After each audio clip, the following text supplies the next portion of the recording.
Au micro, s'il vous plaît, parce qu'on a des retours là dans la salle qui sont assez désagréables. Bon, ça a l'air d'être OK. Donc cette fois, je pense pouvoir commencer. Merci à tout le monde d'être venu et d'être si nombreux. En programmant cette journée, compte tenu du sujet de l'actualité, on pensait voir venir du monde, mais là, manifestement, l'objectif est parfaitement atteint, au point d'ailleurs que tout le monde ne peut pas loger dans la salle et on a des connexions sur d'autres sites. Donc, on a prévu d'organiser cette journée sur la mise en œuvre opérationnelle du décret donc GBCP, gestion budgétaire et comptable publique. Alors juste quelques mots d'introduction. On a prévu un quart d'heure d'introduction, on est trois à intervenir et on aimerait laisser la parole assez longuement à Monsieur Bergenot, donc on va être très court avec Marc. Juste pour vous dire, donc je ne vais pas revenir évidemment sur ce qu'est la GBCP, vous devez maintenant évidemment le savoir. Je voudrais juste mettre en avant deux points. C'est évidemment une réforme du cadre réglementaire, donc en ce qui concerne la partie gestion et comptabilité. Ce n'est pas qu'une question réglementaire, ça a évidemment, vous le savez, des impacts importants sur le plan technique, notamment sur l'adaptation des applications informatiques qui permettent de construire le cadre budgétaire. Si bien que bon, ça a pu poser, et ça a posé d'ailleurs un certain nombre de soucis quant à la capacité de pouvoir tous basculer en mode GBCB au 1er janvier 2016, comme c'est prévu par le décret. Et donc, pour ces raisons, le temps d'adaptation des applications, et puis surtout le temps que le ministère nous fournisse le cahier des charges, enfin nous, aux éditeurs logiciels en particulier, pour qu'ils soient en capacité de le faire, ça a beaucoup inquiété nos communautés dans les écoles et dans les universités, si bien qu'avec la CDFI et la CPU, on a été amené à demander un report d'un an de la mise en œuvre donc opérationnelle de ce décret. On a demandé la mise en application donc au 1er janvier 2017. L'affaire est loin d'être résolue. Je pense qu'on a encore des discussions et je pense que M. Bergenot va nous donner des informations précises en la matière. Alors c'est important pour nous, pourquoi ? D'abord c'est parce qu'il faut qu'on soit prêt, mais surtout c'est que, c'est le deuxième point que je voulais développer en introduction, pour nous les responsables d'établissement, c'est pas seulement un changement de cadre réglementaire, c'est aussi, il faut le voir positivement, comme une opportunité pour faire des changements dans nos organisations, au sein de nos établissements. On sait très bien que ce qu'implique la GBCP, ça peut se traduire par ces modifications. Ces modifications d'organisation, évidemment, ça va nous amener, nous, chefs d'établissement en tout cas, à devoir discuter avec nos personnels et évidemment, à un moment donné ou un autre, avec les représentants des personnels. Donc ce sont des questions aussi assez sensibles et il est évident que ce n'est pas simplement en résolvant les problèmes techniques qu'on pourra être pleinement opérationnel. Il faut qu'on ait le temps de faire un peu de dialogue social dans nos établissements pour aller au bout de cette logique et de cette opportunité qui s'offre à nous. Voilà, donc je pense qu'il faut faire un levier de changement. C'est la raison pour laquelle on espère que pour les établissements qui ne le souhaitent pas ou qui ne seraient pas en capacité, c'est de ne pas précipiter la bascule nécessairement au mois de janvier. Ça veut donc dire qu'il va y avoir une période de transition d'un an pendant laquelle il va falloir clarifier un petit peu les choses, parce que pour ceux qui ne souhaiteraient pas ou ne pourraient pas basculer en mode GBCP, alors on a cru comprendre que l'idée de reporter la date était exclue pour un certain nombre de raisons que vous allez nous rappeler. Néanmoins, il faudrait que pour les établissements qui ne vont pas basculer en mode GBCP, qui ne seraient pas volontaires dès le 1er janvier 2016, le travail demandé soit tout à fait réaliste, voilà, et que ça ne demande pas un gros travail à côté. Voilà un petit peu les deux messages que je voulais faire passer au nom de la CPU, et puis je vais laisser la parole à Marc pour la CDFI. Bonjour à toutes et à tous. Donc au niveau de la CDFI, nous sommes bien entendu totalement en phase sur ce qui vient d'être dit par Gérard Blanchard. Le changement en tant que tel est important pour nous. On va gagner bien entendu en performance, mais il faut accompagner ce changement. Et la crainte que nous avons aujourd'hui, effectivement, c'est de le faire dans la brutalité et de ne pas il ne s'agit pas de le faire en douceur, on n'est pas là pour ça, mais au moins de ne pas le faire brutalement, de sorte à l'accepter dans nos équipes. Une spécificité des écoles, c'est que nous avons des petites équipes dans les services financiers et comptables. Nous ne pouvons pas spécialiser des personnes sur des tâches très pointues. Il nous faut des généralistes et donc la phase d'apprentissage est encore plus difficile. Mais sinon, bien entendu, ce tournant est très important pour nous. On attend beaucoup de la GBCP, notamment la dématérialisation. On en parlait encore l'autre jour en comité de direction. S'il fallait aujourd'hui, en termes de Product Life Management, imprimer la doc d'un Airbus, elle aurait le même poids que l'Airbus. On sait très bien que ça ne fonctionnerait pas. Hein. Donc aujourd'hui, il faut gagner en performance, mais il faut le faire en accompagnant ce changement. Très bien. Bon. Pardon. Très bien. Donc je pense qu'on peut laisser la parole donc à Thierry Bergenot qui va, j'espère, nous apporter un bon éclairage sur l'exercice 2016 qui va être effectivement une phase de transition avec des trajectoires qui ne seront nécessairement pas les mêmes pour les établissements en fonction des choix que nous avons déjà faits pour la plupart. Bonjour à tous. Merci, Monsieur le Président, de laisser à la Direction des Affaires financières au ministère l'occasion de s'exprimer sur cette question importante qui intéresse non seulement l'ensemble des établissements d'enseignement supérieur de notre périmètre ministériel, mais aussi l'ensemble des organismes d'une façon générale. Je crois que ce qui est important de ce que vous avez dit tous les deux, c'est que d'abord, GBCP est une opportunité. Une opportunité pour les établissements pour que les organisations financières que vous avez déployées soient plus efficaces et au final fasse en sorte que votre propre pilotage budgétaire soit non pas de meilleure qualité, mais beaucoup plus efficace pour le pilotage stratégique de l'établissement.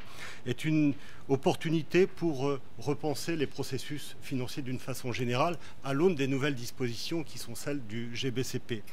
Mais effectivement, mettre en œuvre un projet comme celui-ci demande du temps parce que ce n'est pas uniquement mettre en œuvre des nouvelles dispositions, c'est, comme vous l'avez dit, adapter les organisations, accompagner l'établissement dans le cadre d'une véritable conduite du changement, c'est-à-dire former les personnels à la nouvelle réglementation, adapter le système d'information. Alors là, il se trouve que pour les établissements d'enseignement supérieur, heureusement pour vous, il y a 2 éditeurs qui font quand même le gros du travail pour vous. Néanmoins, au sein de vos établissements, il y a aussi une conduite du changement à prévoir sur le système d'information. Et puis, il y a préparé toute la bascule, c'est-à-dire là, on sait bien qu'un des enjeux du GBCP, c'est mieux maîtriser la pluriannualité, donc ce qui signifie que d'ici la date de passage, que ce soit le 1er janvier 2016 ou bien le 1er janvier 2017, eh bien, il faudra identifier toutes les opérations pluriannuelles qui sont potentiellement impactées par le changement de régime.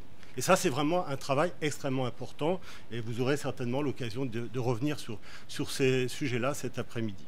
Alors, au ministère, on a tout à fait conscience du fait qu'il faut vous laisser le temps de vous préparer, en quelque sorte, que vos équipes se préparent à ce changement majeur. Nous avons eu de nombreuses discussions, échanges depuis pas mal de mois maintenant, avec une réunion importante qui s'est tenue à la fin du mois de décembre, qui a réuni donc les directions de Bercy, la direction du budget, la direction générale des finances publiques, la CPU, la CDFI, les éditeurs, les associations de DGS et d'agents comptables d'université. On a pu faire au cours de cette réunion un point très précis. C'est la clim, hein, d'accord, ça fait peur. Hein. Un point... C'est GBCP. Donc un point très... Ah. Donc un point très précis sur le calendrier de déploiement que prévoyaient les 2 éditeurs au regard non seulement de leur capacité à développer les adaptations nécessaires, mais également à vous accompagner dans le déploiement des systèmes d'information, à accompagner vos équipes donc dans le changement. La CPU, toutes les parties prenantes ont dit très largement à la direction du budget, à la DGFiP, qu'ils avaient des difficultés pour respecter la date du 1er janvier 2016, mais que néanmoins, ils avaient conscience qu'il fallait d'ores et déjà engager le mouvement, parce que ce n'est pas uniquement un changement de système d'information, parce que ce n'est pas uniquement mettre en œuvre un nouveau texte, c'est bien plus que ça, c'est un impact beaucoup plus lourd au sein du pilotage budgétaire et comptable des opérateurs. Donc les échanges se sont poursuivis. Le résultat de nos cogitations ont d'ailleurs donné lieu à une note, une saisine des ministres, du ministre de la ministre de l'Éducation nationale, de l'enseignement supérieur et de la recherche, également du ministre en charge du budget. où la CPU et la CDFI ont demandé officiellement à ce que la date de la mise en œuvre du GBCP soit reportée. Alors, à la suite de cette saisine, s'en est suivi une série de réunions techniques. Et la dernière réunion, qui a eu lieu avec les représentants de Bercy, a eu lieu pas plus tard que la semaine dernière, le 25 mars dernier. Et ça a permis de faire un point très très précis sur... un point de situation très précis sur le calendrier d'adaptation des systèmes d'information et aussi un point très précis sur la capacité d'accompagnement des éditeurs dans le déploiement du système d'information. Par ailleurs, on a rappelé les difficultés que vous aviez à mener de front à la fois un certain nombre de réformes en dehors de GBCP et GBCP qui va beaucoup vous mobiliser au cours des mois à venir. Alors, ces discussions ont quand même permis d'aboutir à un accord pour une mise en œuvre progressive de GBCP sur 2 ans. Je vais vous expliquer en quoi ça va consister, dans la mesure où il y a un certain nombre de jalons qui ont d'ores et déjà été fixés pour que cette mise en œuvre progressive se fasse dans de bonnes conditions. D'abord, l'AMU a fait état d'un certain nombre, d'un scénario de déploiement qui consiste à ce que 15 organismes volontaires déploient GBCP dès le 1er janvier 2016. Donc sur la base d'un système d'information adapté, et avec un concours, mais ça je pense que l'AMU va entrer dans le détail des explications au cours de l'après-midi, mais avec un accompagnement également rapproché pour la mise en œuvre, non seulement du système d'information, mais tout ce qui va avec, en termes de déploiement des nouveaux processus budgétaro-comptables. Parallèlement, nous avons fait le constat également que Cocktail avançait dans l'adaptation du système d'information et allait être en capacité de proposer un certain nombre de modules au cours de l'année 2016, sans pour autant, à ce stade tout du moins, avoir une garantie que tout fonctionne de façon opérationnelle au 1er janvier 2016 prochain. Donc j'ai compris que, mais ça restera à affiner au cours des jours et des semaines à venir, que GEFICO allait être livré de façon organisée, progressive au cours de l'année 2016, de sorte que les établissements, pour l'exercice 2007, soient pleinement en capacité de mettre en œuvre GBCP dans toutes ses dispositions. Ce scénario est totalement validé ce scénario de déploiement est totalement validé par Bercy. Donc Bercy l'a totalement admis. Ce qui veut dire en creux que 15 établissements vont pouvoir démarrer, ça c'est explicite, et que le reste des établissements ayant adopté CIFAC et GEFICO démarreront en 2017, en GBCP complet. Mais la question est de savoir maintenant, pour ceux qui ne vont pas démarrer en GBCP, que je qualifierais de complet au 1er janvier 2016, c'est-à-dire la quinzaine d'établissements, que va-t-il se passer en 2016? Parce que ce que souhaite Bercy... S'il vous plaît, ceux qui sont en visio, est-ce que vous pouvez couper complètement vos micros?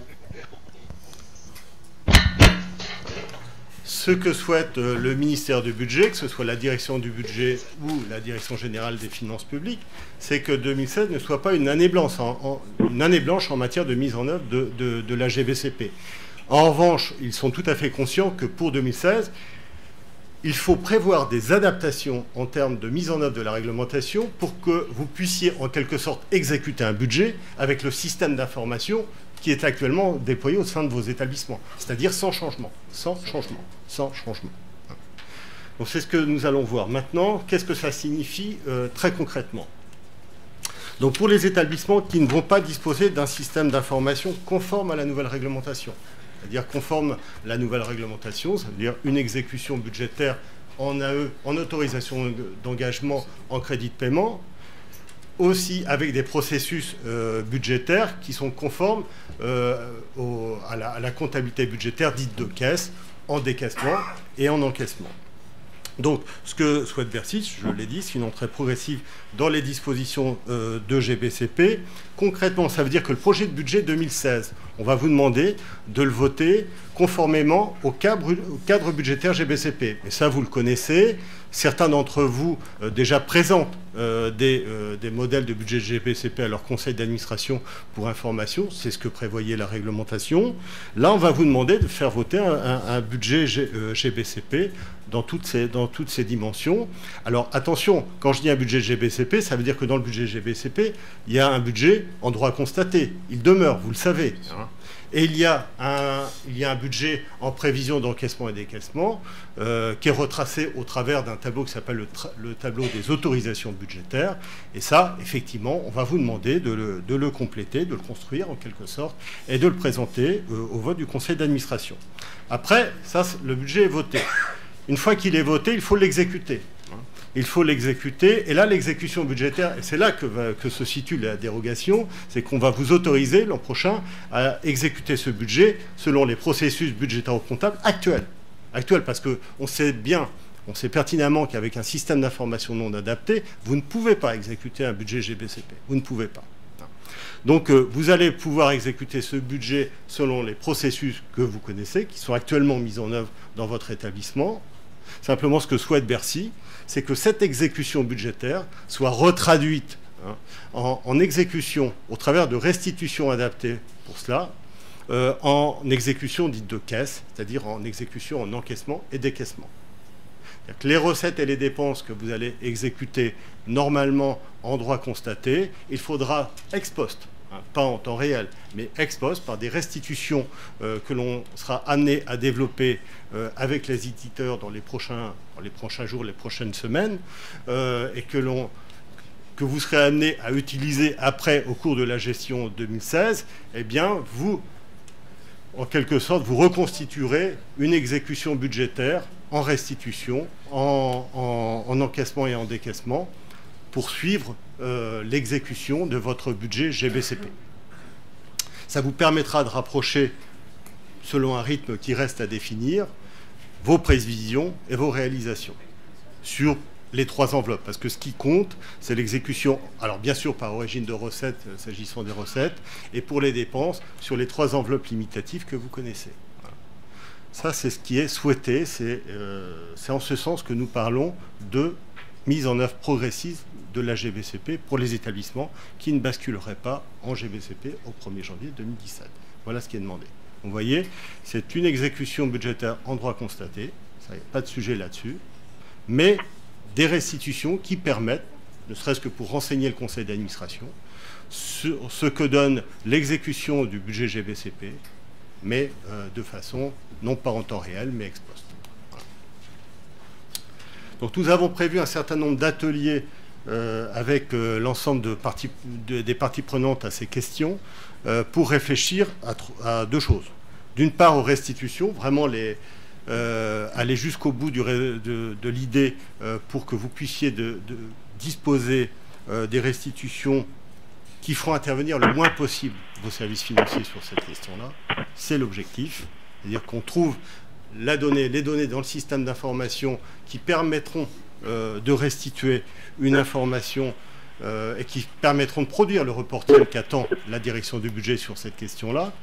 Et il y a une autre question qui est importante, là je regarde plus particulièrement les comptables, eh bien c'est de regarder avec eux et avec la DGFiP comment matériellement on va pouvoir écrire une dérogation pour l'année 2016 qui permettront aux agents comptables d'effectuer des contrôles conformes à ce qu'ils font aujourd'hui. Parce qu'en mode GBCP, les contrôles portent sur des éléments très différents de ceux qui prévalent en droit constaté. Et c'est ce qu'il faut que nous regardions de près avec eux, avec la DGFiP, dans le cadre d'un atelier particulier.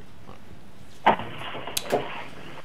Ça, c'est juste pour vous rappeler le cadre budgétaire actuel. Vous le connaissez, un compte de résultat prévisionnel et un tableau de financement abrégé. Demain, vous aurez toujours ce compte de résultat prévisionnel, ce tableau de financement abrégé. Il sera complété par d'autres tableaux budgétaires. Le tableau des autorisations budgétaires en AE et en CP, qui donnera un solde budgétaire, et le tableau présentant l'équilibre financier de l'établissement, qui intègre notamment toutes les opérations dites de trésorerie. Alors, ce qui me semble important pour l'an prochain, c'est d'abord de maintenir le budget en droit constaté tel qu'il existe aujourd'hui, et que vous travaillez en prévision budgétaire sur le tableau des autorisations d'engagement et crédits de paiement. Là,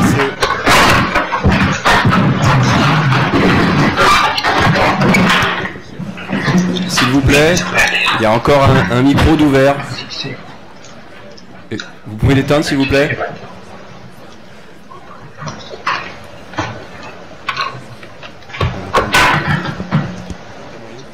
Il n'y a pas... Ouais, on ne peut pas couper. Voilà, c'est ça. S'il vous plaît, est-ce que vous m'entendez? Coupez tous vos micros. Nous, ici, on n'entend plus rien. Ou on entend trop bien, justement. Mais on ne s'entend plus.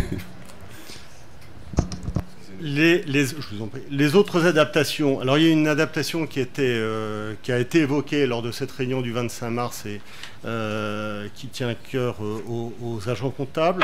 Vous savez qu'il y a un certain nombre de nouvelles normes de comptabilité qui vont être mises en œuvre également, et avec un nouveau plan de compte. Et ce nouveau plan de compte, il a été convenu qu'il allait être mis en œuvre à partir du moment où les établissements vont pouvoir disposer du système d'information adapté.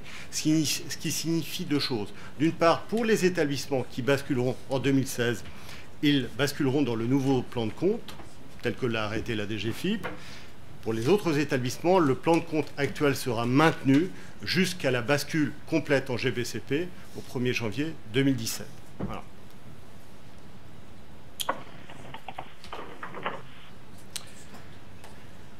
Alors, ce temps que j'allais dire supplémentaire va vous permettre, comme l'a dit Monsieur le Président tout à l'heure, de disposer de davantage de temps pour justement conduire ce changement comme il se doit, pour mettre en œuvre une réforme aussi importante. Je l'ai dit dans mon propos liminaire, conduire une réforme GBCP, c'est pas uniquement mettre en œuvre des nouvelles dispositions réglementaires, c'est aussi accompagner les personnels en termes de formation pour qu'ils puissent monter en compétences vis-à-vis des nouvelles dispositions budgétaires et financières, qu'ils prennent le temps de bien maîtriser les nouveaux outils informatiques. C'est une réflexion, comme vous l'avez dit fort justement, profonde sur l'adaptation de l'organisation financière. C'est, comme vous l'avez dit également, Monsieur le Directeur, sur la dématérialisation des pièces et des échanges. Parce que là, le sujet de la dématérialisation est central dans la maîtrise du processus de dépenses de demain, complètement repensé avec les nouvelles dispositions de GBCP. Et puis, enfin, les engagements pluriannuels matérialisés par des contrats de recherche qui s'exécutent sur plusieurs années, des opérations d'investissement lourdes que vous avez à mettre en œuvre, qu'elles soient votées dans le cadre des programmes pluriannuels d'investissement ou non, exigent pour le passage à la GBCP un recensement exhaustif. Il est certain qu'il vous faut du temps pour faire ce travail. C'est ce qui a été décidé d'un commun accord avec la direction du budget et la direction générale des finances publiques. Et c'est la raison pour laquelle je souhaitais, enfin, en accord avec la CPU et la CDFI, vous faire un certain nombre, non pas d'annonces, mais d'informations à vous délivrer cet après-midi. Voilà, je vous remercie de votre attention. Très bien, merci beaucoup. Merci pour ces précisions et ces éclairages. On va prendre juste une ou deux questions avant de lancer le programme. Madame ?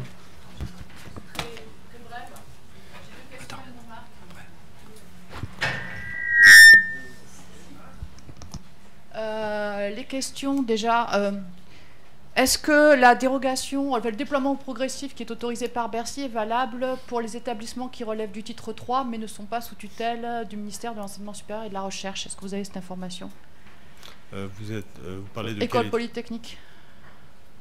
Je ne parlerai pas à la place de votre tutelle. Hein. Moi, je vous invite... Je sais bien, mais là, pour le coup, on est dans une position un petit peu...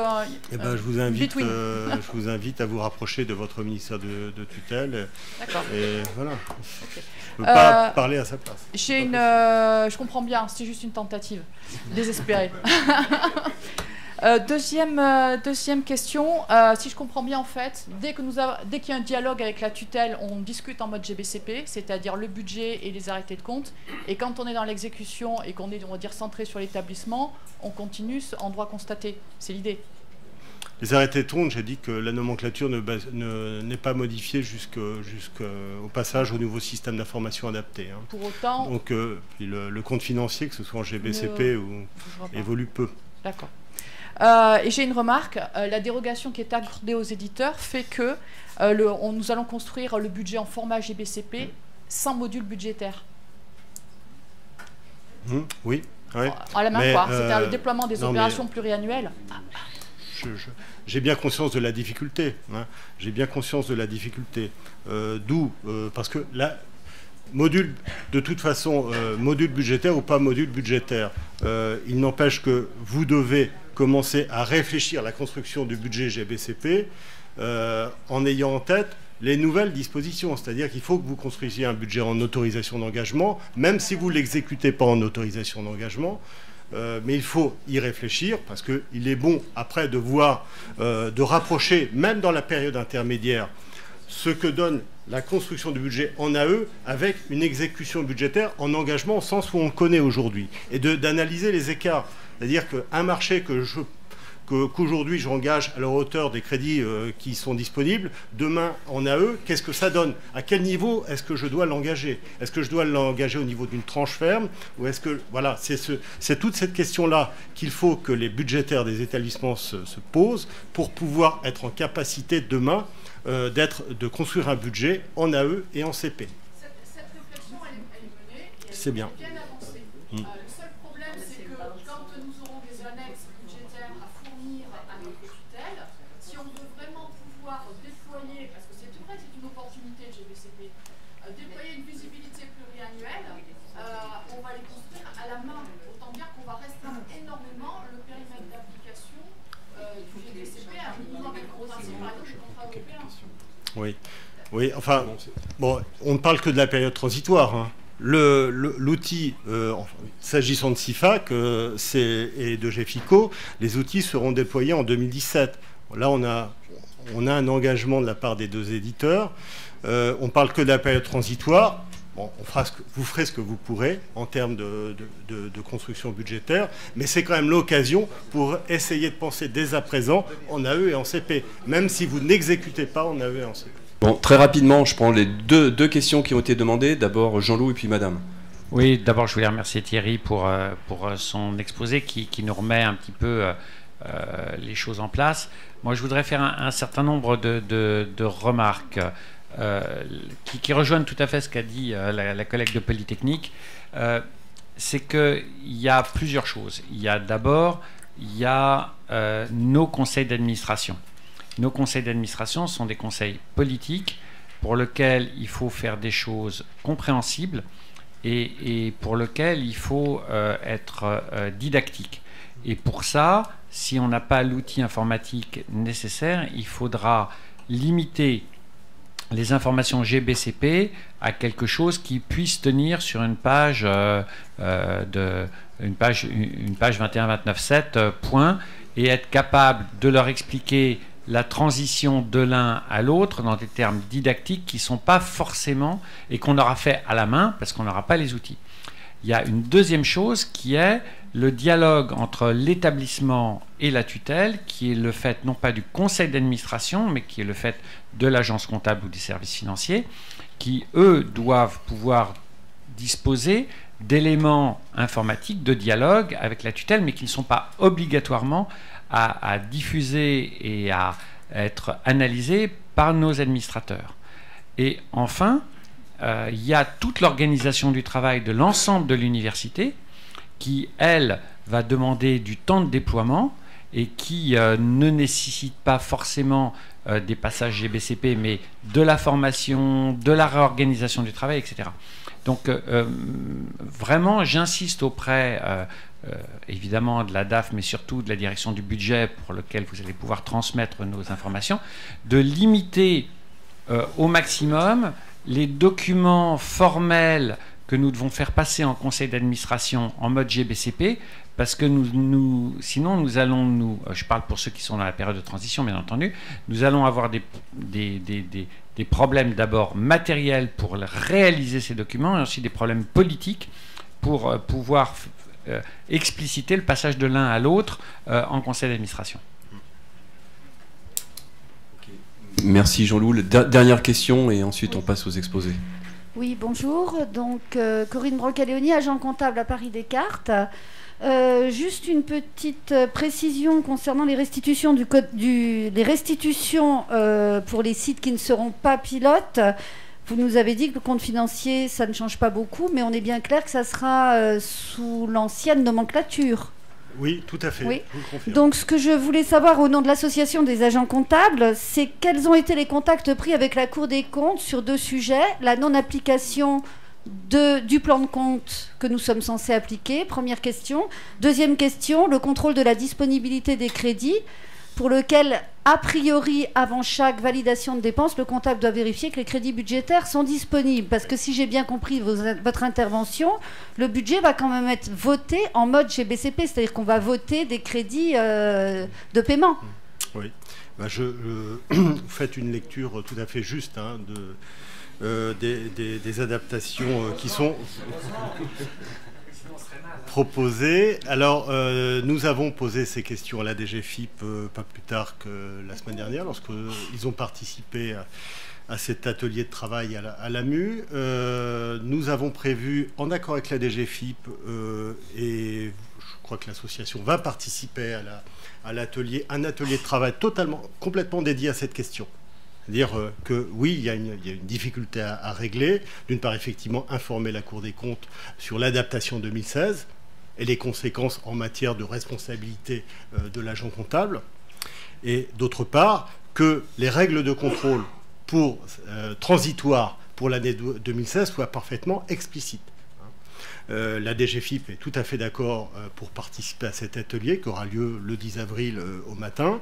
À 17h, non, pardon, à 17h. Et donc, au cours de cette réunion, nous allons pouvoir mettre tout à plat et régler, je l'espère définitivement, toutes ces questions qui restent à régler. Mais sur les principes fondamentaux, nous avons l'accord de la DGFiP pour vous faire cette annonce.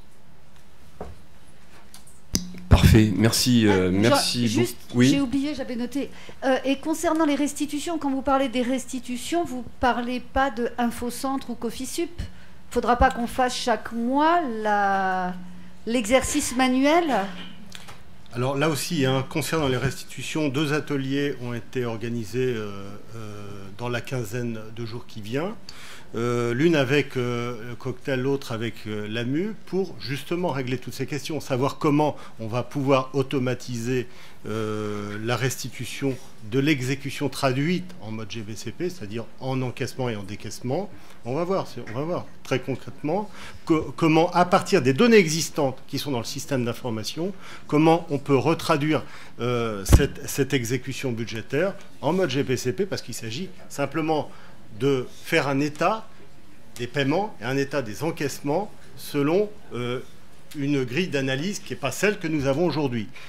Or, il semble que l'information existe dans le système d'information, il faut aller la chercher, il faut la retranscrire dans un état de restitution qui soit compréhensible par le commun des mortels. Voilà. Donc c'est l'enjeu des ateliers que nous organisons dans les 15 jours à venir. Parfait. On va donc s'arrêter là pour cette séance d'ouverture, on va dire. Donc on va passer maintenant aux présentations. Je vais donc appeler l'Université de l'Orléans. Dominique Mesplé-Lassalle et Youssoufi Touré, respectivement agent comptable et président. Et le DGS, pardon. On va vous laisser la place, on va se mettre... Alors on a déjà pris 15 minutes de retard, mais c'est pas très grave parce que les informations étaient absolument essentielles. Merci encore beaucoup, monsieur Bergenot. Par contre, à partir de maintenant, je souhaite que nous respections de façon très rigoureuse le temps imparti à chaque présentation. Ce qui serait bien, c'est que le temps de présentation ne soit pas entièrement utilisé à donner de l'information, mais à libérer peut-être entre 5 et 10 minutes, de manière à avoir des échanges avec la salle. On en aura un nouveau à la fin, mais je pense que si on peut vous laisser la possibilité de réagir à chaud, ce sera très bien. Voilà, merci. C'est toi, Youssoufi, qui commence? Oui, c'est moi qui commence. Alors, on va faire un exposé avec le chiffre 3. Donc, Gérard, si tu peux quitter la... Merci. Non, pas du tout. Non, je voulais dire qu'on va faire avec le chiffre 3 pour l'exposé que Sylvie nous a demandé à faire au nom de la CPI, bien sûr, pour essayer d'illustrer le fait que la GBCP, qu'est-ce que ça induit? C'est la pilotabilité d'un établissement. Et donc, la première chose que j'avais envie de dire, et en remerciant évidemment la CPI de faire cet exposé, c'est que alors moi je suis fanat des métaphores et je disais à Sybille tout à l'heure, c'est que moi j'ai mon permis en France avec le code de la route en France et il m'arrive de me balader dans d'autres pays et il est clair que le code de la route n'est pas exactement le même, mais je continue à conduire parce que j'avais une destination et puis que je sais conduire. Vous voyez bien ce que je veux dire. Autrement dit, les établissements, dans leur pilotage, ont un objectif sur les missions de base. Et il est vrai que la GBCP est une forme de code de la route en ce qui concerne l'aspect budgétaire et comptable. Et donc, de ce fait-là, quelles que soient les difficultés que ça pose en termes déjà d'outils, en termes déjà de concepts, après en termes d'outils, après en termes de maîtrise, je pense que c'est parti du fait qu'on va passer dessus et donc commence à le concevoir comme si on était capable de le faire complètement. Et donc ça me paraît important le fait que la CDFI et la CPI aient proposé de faire ça à plusieurs établissements en exemple pour montrer comment on balbutie pour le faire. C'est pour essayer de diminuer le stress d'y passer. C'est vrai qu'en tant que vice-président de la commission des moyens, avec, à la demande toujours de la présidente du bureau, on était à des réunions avec le papy que j'ai pas vu, le Michel de la Casagrande. Donc pour la première fois, pour essayer déjà de faire reporter l'application, pas en 2017, mais c'était en 2015, je crois, civil, c'est ça, ou 2016. Voilà, donc on ne va pas reculer longtemps le fait de ne pas avoir le permis avant de conduire. Il va falloir qu'on continue à conduire quand même. Alors pourquoi je voulais le placer sous le chiffre 3 ? Il est vrai qu'il faut 2 personnes pour la présentation, mais ceux qui ont fait le travail, c'est bien là, d'une part, l'agent comptable, d'autre part, le DGS. Je pense que le chiffre 3, pour une simple raison, c'est que la pilotabilité d'un établissement, le pilotage d'un établissement, dans ce domaine-là, comme dans beaucoup d'autres, c'est au moins le fait d'avoir en continu la conception, la construction et puis la concertation. Donc les premiers 3. Autrement dit, la stratégie, sa conception dans les services et puis sa capacité de faisabilité en termes réglementaires par l'agent comptable me paraît absolument nécessaire. Donc le premier point que nous avons, c'est celui-là, on est bien 3 pour le faire. Je vais faire la présentation sur le premier point et puis l'agent comptable sur le deuxième et puis le DGS sur le DGS d'abord sur un petit bout pour les éléments de traduction en pilotage. Donc le premier point, l'université s'appuie sur le cadre de la GBCP pour le pilotage, la gouvernance budgétaire, mais pas que la gouvernance budgétaire, parenthèse, parce que la pluriannualité, on le fait tout le temps, il va falloir que ça s'y adapte. Et puis concrètement, qu'est-ce que ce GBCP peut apporter au niveau de la gouvernance. Donc ce premier point, il suffit de se rappeler 2 éléments, c'est qui ont été dits tout à l'heure. Moi personnellement, j'ai été un peu séduit par l'approche GBCP. Je l'ai entendu à la fin parce que l'approche caisse est quand même beaucoup plus adaptée à notre façon de voir que l'approche ancienne. Enfin, l'approche qui va petit à petit être ancienne. Hein, c'est-à-dire que nous, en tant qu'architectes, on nous demandait de savoir comment les briques s'engrangent, comment on met les ciments qu'il faut, comment on met les tenues, les bords. On nous demande tout en étant concepteur d'une architecture globale qui se déplace dans le temps. Avec ça, on n'a plus qu'à s'occuper de l'architecture globale. Évidemment, il faut que les murs tiennent, il faut que l'ossature tienne. Donc, quelque part, l'une des premières conclusions que je sors, enfin, leçons que je sors de la GBCP en termes d'approche, c'est que la construction globale, on doit la maîtriser de manière à ce que les briques de base ne soient plus les éléments sur lesquels on se concentre. j'allais presque dire les histoires de fonds de roulement, de besoins au fonds de roulement, j'oublie les autres, il y en a tellement, de capacités d'autofinancement. Si vous me demandez de faire la relation entre les trois, je pense que je vais commencer, et tous les présidents sont obligés d'y passer pour essayer de voir ce qu'ils font au niveau du CA. Avec la GBCP, on va pouvoir dire, ben, on va avoir telle option, ça coûte tant, on a tant pour le faire sur tel nombre d'années, il faudrait qu'à chaque année, on le vérifie. C'est un premier élément de la GBCP, je pense, qui me paraît important, c'est la pluralité avec la gouvernance. Deuxième, évidemment, c'est la réorganisation nécessaire, je l'ai entendu, mais ça va être mieux démontré avec l'agent comptable notamment, ce point-là. On va être rapide. On va, toujours les 3 points. Ce que dit le cadre GBCP. J'espère que donc travaille avec le DGS et l'agent comptable. La présentation et le vote du budget par grande masse sur 3 ans. Puis on y était déjà, prévoyant les engagements plus les années à venir, autorisation d'engagement, échéancier et crédit de paiement. Il est clair que ce premier point commence déjà à nous donner une projection. La compréhension simplifiée, budget équilibré égale équilibre financier, équilibre budget égale équilibre financier égale équilibre trésorerie. Parce que ça, c'est important. C'est que quelque part, c'est que vous avez dit tout à l'heure, le fait qu'on est dans le bas de bilan. Je finis par parler comme mon agent comptable, ça m'embête. On est dans le bas de bilan, là, quelque part. Donc, ce qui se dégouline en temps continue. On le voit mieux que le haut de bilan, c'est qu'on doit avoir en arrière-fond pour la capacité globale de l'établissement, le fonds de roulement, par exemple. Et donc, déjà, cette première phase de la GBCP nous permet de voir la pilotabilité de l'établissement en temps réel. Donc, ça nous donne quand même une forme de maîtrise dans ce qu'on raconte par rapport à ce qu'on veut faire dans nos missions de base, comme je dis. Le deuxième, donc, évidemment, la compréhension simplifiée entre la distinction de trésorerie fléchée permet donc de voir, avec disponibilité en temps réel, permet de voir tout de suite l'apport de la GBCP par rapport dans la gouvernance d'un établissement. Évidemment, deuxième 3, ce que je viens de dire en tant que président d'université, c'est quelque chose qui forcément doit pouvoir se transmettre, se dire, s'entendre. Si moi je l'ai compris, tous les membres du CA doivent pouvoir le comprendre, évidemment. Donc ça veut dire que les conseils vont avoir une maîtrise de la stratégie de l'établissement de manière plus simplifiée que la nécessité que nous avons eue, par exemple, à l'Université d'Orléans, de faire des cours de formation des membres du CA, par notre agent comptable ici présente, qui a eu 2 séances ou 3 de formation des...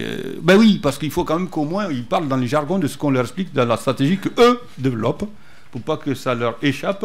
Donc, deuxième 3, la présidence en termes de stratégie, le conseil en termes de portage de l'établissement, et le troisième, évidemment, c'est important parce que le budget, du coup, dépasse largement l'agrégation des budgets des composantes et des laboratoires. Du coup, troisième niveau, ça permet à ce que, sans parler de l'histoire de la dynamique temporelle, le fait que les composantes qui font l'établissement voient donc la même chose que vous, au même moment, donc ça amène une pilotabilité beaucoup plus simplifiée, un partage avec. Le deuxième est aussi simple, qui vient de... Toujours 3 points, qui vient de la GBCP encore, c'est le fait que le contrôle interne et l'audit budgétaire et comptable se voient, j'allais presque dire le mot, trivialement. C'est pas forcément on apporte beaucoup plus de technicité au contrôle interne avant, je crois, que maintenant. On apportera de la rigueur, on apportera de la précision, de la consistance, parce qu'évidemment, quand vous projetez une erreur sur quelques années, vous risquez de l'amplifier et donc avoir des conséquences beaucoup plus graves. Avant, vous pensiez que l'erreur ne se porte pas plus loin, parce qu'évidemment, chaque année, vous avez vos CAC qui feront en sorte que le recalage est vu. Mais c'est un système à retard. Pour ceux qui font des systèmes dynamiques, un système à retard, vous pouvez quasiment que le déstabiliser quand vous cherchez à corriger l'erreur que vous avez constatée une année plus tard. Parce que quand vous le constatez, en général, c'est au mois de mars, au mois de février, pour l'année qui vient de passer, et vous avez déjà fait votre budget initial pour l'année, vous êtes en train de le dire, et donc au minimum, au maximum, vous êtes capable de corriger l'année N+1 en étant à l'année N. Vous voyez, rien que ça, le fait d'avoir mis les 3 années sur votre trajectoire initiale, ça donne une possibilité de pilotage supplémentaire, et évidemment, au niveau de du pilotage dans le cadre du GBCP. Généralisation donc des services financiers de ce fait-là. Et donc encore les 3 points. La mobilisation, vous l'avez un peu dit tout à l'heure, monsieur du ministère, de la DGCIP, pardon. Et donc du coup, Si, c'est bon? Du ministère ou de la DGSIP? Du ministère, excusez-moi, c'est vrai. C'est vrai. C'est plus gros que... Quoique j'ai vu que vous englobez pas Polytech. Il m'a expliqué mon DGS. Polytechnique, pardon.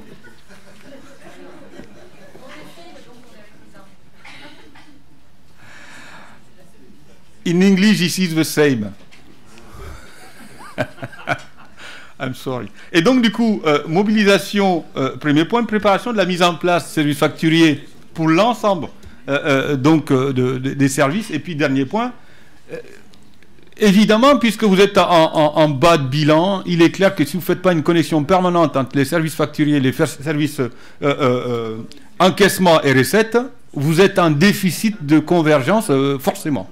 Donc vous êtes obligé, au moins sur ce point-là, si vous l'avez déjà fait, c'est bien. Si vous ne l'avez pas fait, ça a été une condition sine qua non de fonctionnalité dans le cadre du GBCP. Il faut forcément que ces deux-là soient en permanence. Donc l'équipe mixte entre l'ordonnateur et l'ordonnateur et le comptable doit être évidemment en continu. L'histoire de mon contenu du début de discussion. On nous a dit de faire vite. Thomas, je vais te passer la parole. Alors, je vais quand même le présenter. Moi, j'ai de la chance. J'ai quelqu'un qui vient de Bercy au départ. Il vient de Bercy, il est passé par Diderot. Alors, il arrive à Orléans, je ne vous dis pas. Moi, j'ai fait du jackpot, là, quelque part. Voilà, donc, évidemment, je lui ai demandé s'il était dans le coup du GBCP. Non pas pour l'engueuler, parce qu'évidemment, il était en amont de cela, mais enfin, il n'y était pas pour rien. Le troisième niveau, c'est la déclinaison conceptuelle en termes de gestion des services, Thomas. Oui, un témoignage aussi, justement, dans cette ligne sur la problématique de la professionnalisation de la fonction budgétaire. Donc c'est juste un témoignage, de la réflexion que l'on a. On a beaucoup parlé de l'impact outil. Donc en soi seul, l'outil, changer un outil qui concerne un tel enjeu financier et un tel enjeu humain, c'est important. Mais en amont, il y a un impact sur la professionnalisation de la fonction budgétaire, c'est-à-dire que pour faire du pilotage stratégique, dégager les orientations principales, faire apparaître la soutenabilité budgétaire, encore faut-il que les chiffres soient justes, parce que on le sait bien, les chiffres, c'est pas compliqué de formaliser des chiffres, on pouvait le faire dès à présent. Ce qui change, c'est que ces chiffres maintenant deviennent un élément de la liasse budgétaire, c'est-à-dire quelque chose qui sera opposable. Autrement dit, dans quelques années, on pourra demander aux gestionnaires, à l'ordonnateur, d'expliquer pourquoi il y a le cas échéant, un écart entre ses prévisions et sa capacité à justifier l'écart entre ses prévisions et son exécution. Donc il y a un enjeu qui n'est pas négligeable de ce point de vue-là. Deux aspects de ce point de vue-là, en amont et en aval. En amont, ça oblige un vrai travail sur l'identification des leviers. Je pense que tous les collègues travaillent actuellement dessus. Ça oblige à caractériser les types de dépenses par ensemble homogène. C'est ce qu'induit d'ailleurs le GBCP.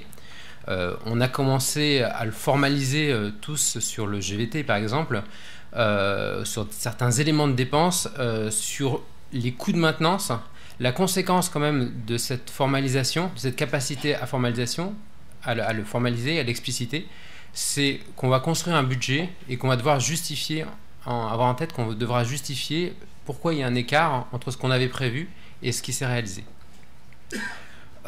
Donc apprendre à caractériser les types de dépenses, c'est quelque chose qui est nouveau, assez nouveau, je pense, de manière générale, en tout cas nouveau pour nous à Orléans, à ce point.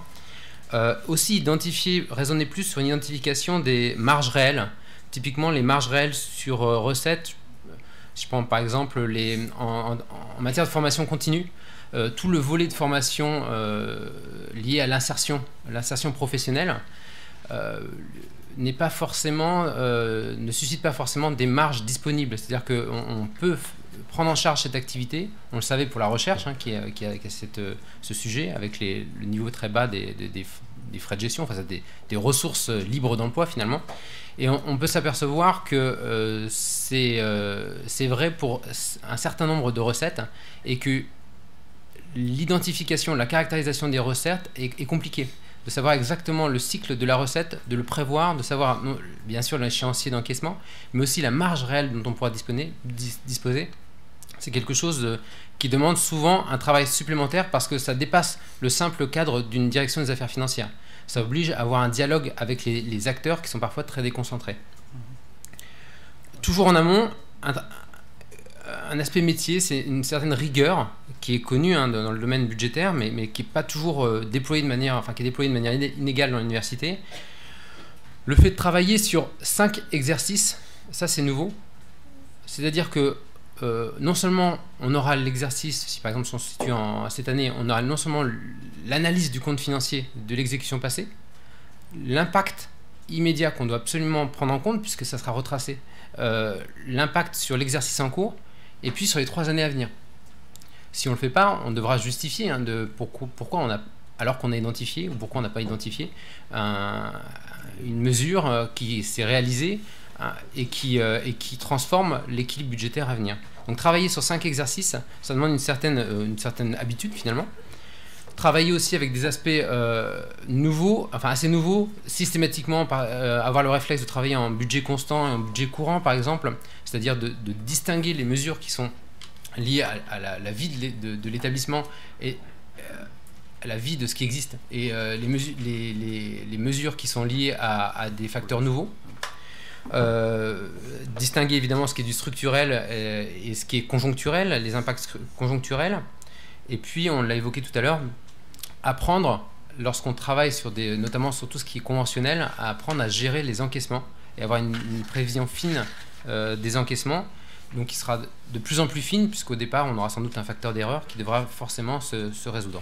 Ça, c'est en amont. Rapidement en aval, ça veut dire aussi qu'il faudra savoir appliquer la trajectoire, puisque une fois que la trajectoire est définie, donc là, le président a expliqué que ça permettait au Conseil de définir une trajectoire. Encore faudra-t-il le traduire avec des normes. Une trajectoire, ça ne permet pas un service de piloter. Il faut donc des normes, fixer des normes de dépenses par secteur. Et donc il va falloir qu'on apprenne, dans le domaine budgétaire, à fixer des normes, c'est-à-dire pas une règle trop contraignante, mais un encadrement suffisamment souple pour permettre une vie, de tirer le plein bénéfice de ces grandes enveloppes, mais suffisamment encadrant pour pouvoir tenir la trajectoire souhaitée par l'organe de direction. Ok, merci. Donc, Dominique, tu finis. Alors c'est à moi. Il faut monter le... Bon, donc la commande était que je ne sois pas technicienne, donc je ne vais pas l'être, vous serez rassurés, et que j'aborde mon propos en montrant en quoi les outils JBCP vont vous aider en tant que chef d'établissement et à mieux piloter, et puis aussi aux membres de votre conseil d'administration d'être mieux éclairés par rapport à leur prise de décision. Donc concrètement, quels sont les apports de la GBCP? Donc on va voir ça à 2 niveaux. Donc ça permet de rendre effectivement le budget plus lisible, donc une prise de décision mieux éclairée. On va parler de soutenabilité sur l'année, puisque au départ le budget reste annuel, mais au-delà, mes collègues, mon président et mon DGS l'ont évoqué, et les personnes avant nous. Et les outils GBCP vont aussi donner une nouvelle image du budget, donc profondément en cash, donc en caisse, et ça va éclairer sur la soutenabilité véritablement sur l'année, et puis sur le futur, les moyens de l'université éventuellement d'honorer ses dettes. Alors tout d'abord, permettre de rendre le budget plus lisible avec une décision, donc une prise de décision mieux éclairée. D'abord, donc, je l'ai déjà dit, il est présenté en caisse, donc il va être plus clair en approche et pour vous, chef d'établissement, et aussi pour vos administrateurs, parce qu'il n'y aura pas toutes ces écritures comptables qui sont difficiles à faire passer. C'est quoi les amortissements, c'est quoi les dépréciations? Là, il n'y a plus ça. Alors, ça ne veut pas dire qu'il n'y a pas complètement ça, hein, dans un des tableaux, vous le verrez. Mais l'ordonnancement des tableaux, je trouve aussi, par rapport à la lecture et puis à l'annonce, est très bien pensé, parce qu'on va commencer par des choses effectivement en trésorerie, et puis finalement les choses qui nous ennuient un peu, qui vous ennuient un peu, parce que d'ailleurs, heureusement pour moi, ça ne m'ennuie pas, mais qui vous ennuient un peu, sont présentés un petit peu plus tard, c'est-à-dire de retomber sur le résultat patrimonial, sur le fonds de roulement, la CAF, mais au démarrage, c'est du cash, et ça c'est effectivement beaucoup plus clair pour vous, a priori, sauf si vous êtes des pros de la compta, mais aussi pour les administrateurs. Sa présentation, elle est plus globale et plus souple, notamment le tableau numéro 2 sur les autorisations budgétaires. Vous allez avoir au niveau des dépenses des enveloppes, avec une fongibilité qui change, donc c'est des sommes, hein, une fongibilité assouplie par rapport à ce que vous connaissez ou ce qu'on connaît aujourd'hui.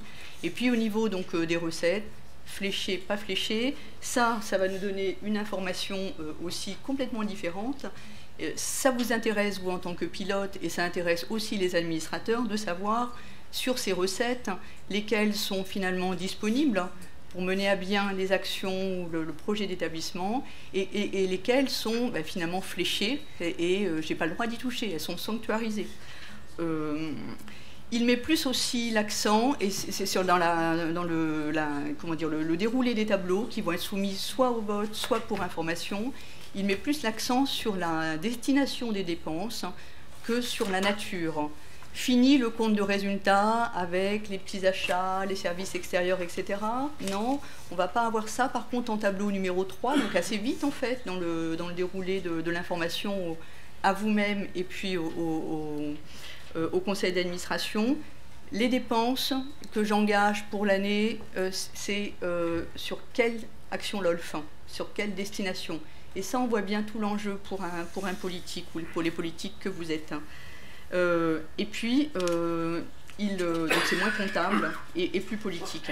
Et puis, bien qu'annuel, Monsieur Lepage et Monsieur Touré l'ont précisé, il va recenser exhaustivement tous les engagements fermes de l'établissement envers les tiers, grâce aux autorisations d'engagement. Ça, c'est hyper important. J'ai mis un marché de maintenance. En 2016, j'ai un marché de maintenance immobilière. Je le signe, c'est ferme, ça m'engage en 2016, et puis en 2017, et en 2018, et éventuellement en 2019. Et le conseil d'administration, le pilote, le sait. Et ça, c'est primordial. Toujours, merci.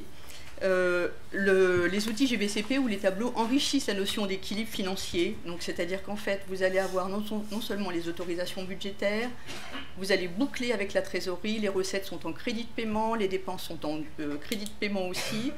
Et éventuellement, ça ne va pas s'équilibrer. Vous aurez un solde qui s'appelle budgétaire qui va être en déséquilibre, mais ce n'est pas grave, ça.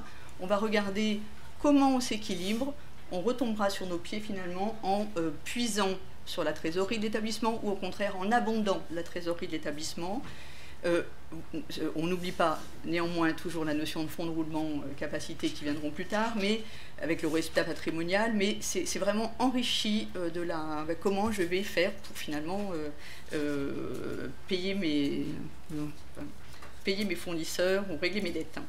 Et puis en obligeant à intégrer la culture de la pluriannualité, même si c'était déjà fait avant, hein, avec une culture de j'ai pas engagé mes autorisations d'engagement, enfin mes autorisations, je déprogramme, je les reprogramme l'année prochaine.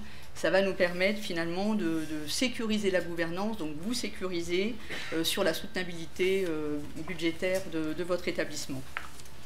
Enfin, dans la GBCP, avant qu'on revienne un peu sur le cash, il y a quelque chose qui est essentiel, c'est que l'engagement juridique vient au cœur, est vraiment complètement mis au cœur du dispositif.